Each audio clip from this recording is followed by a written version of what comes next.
Hi, I'm Matt Stratton with Harrison County Emergency Management. We are starting to see the first signs of rain on the outer edges of the tropical system approaching the coast.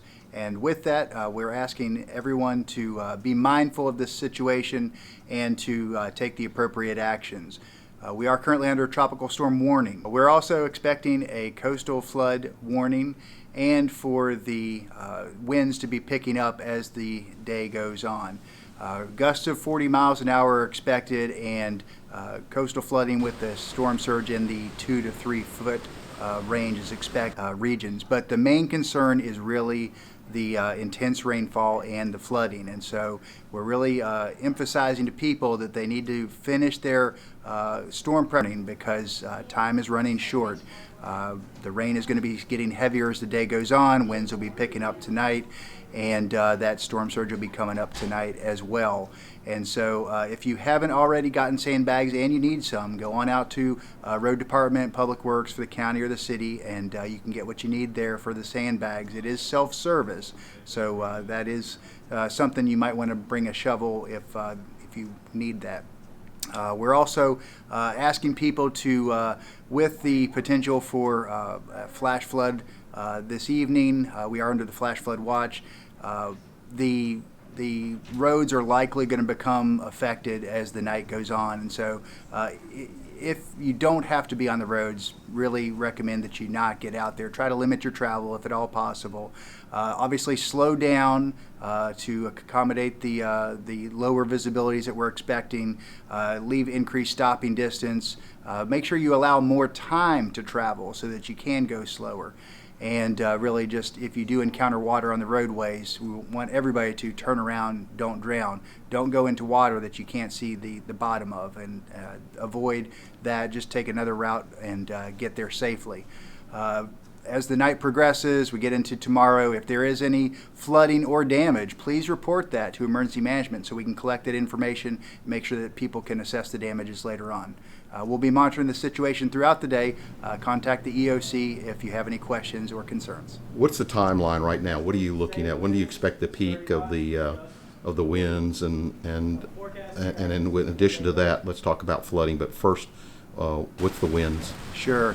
The winds are not going to be necessarily a peak all at once and then it's done. It's going to be winds picking up each time a rain band moves through. And we're going to have several rain bands passing through as the system is moving through the area. And so during those rain bands, gusts of 40 miles an hour are possible. It's going to be tonight and tomorrow. Should be lessening in the day on Sunday. But the rain is going to be falling tonight, tomorrow, and also decreasing on Sunday. The coastal flooding is mainly a concern tonight and early tomorrow. Okay, what about the river flooding?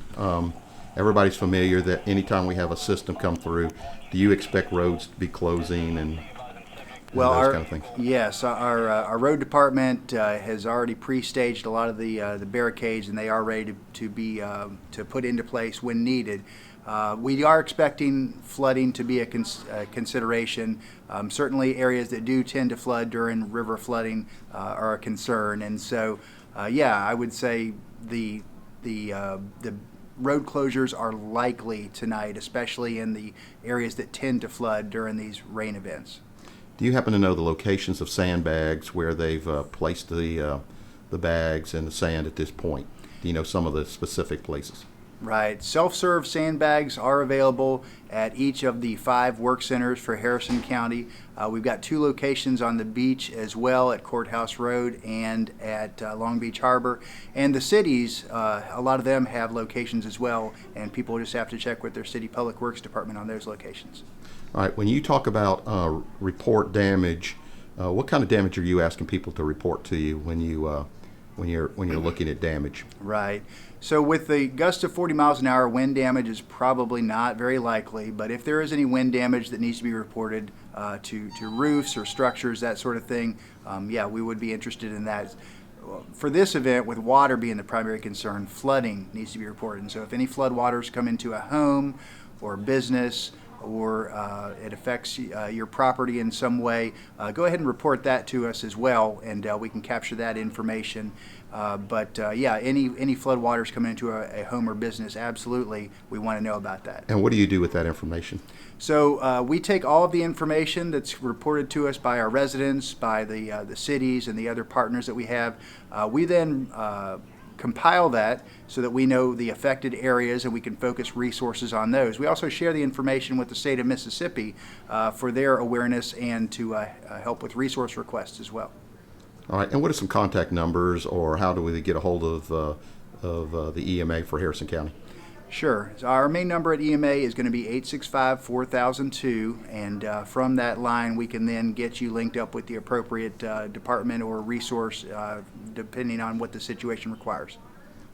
All right, and what about email address or web? Would you like them to do that also? Yeah, you can send emails to rdambrino, that's RDAMBRINO, at co.harrison.ms.us. He'll be collecting all of our email reports, and that will be another great way to get information from the community. I guess the last thing is you're working closely with the cities and emergency agencies, a meeting with them. Would talk just a little bit about that, their preparation for those things. Sure. So we've been preparing for several days now with our local government partners, to include the 5 cities. We've been working with the nonprofits as well, and a lot of our major entities within Harrison County. At this point, we're putting final preparations on everything. The tropical storm warning is in effect, and so we are at this point just monitoring the situation with the anticipation of needing to do some activities responding to the flooding. Just ask that everybody, be mindful of the situation. Don't be overly fearful, but take care over the next couple of days. Make wise choices and contact your local agencies if you are in need of assistance.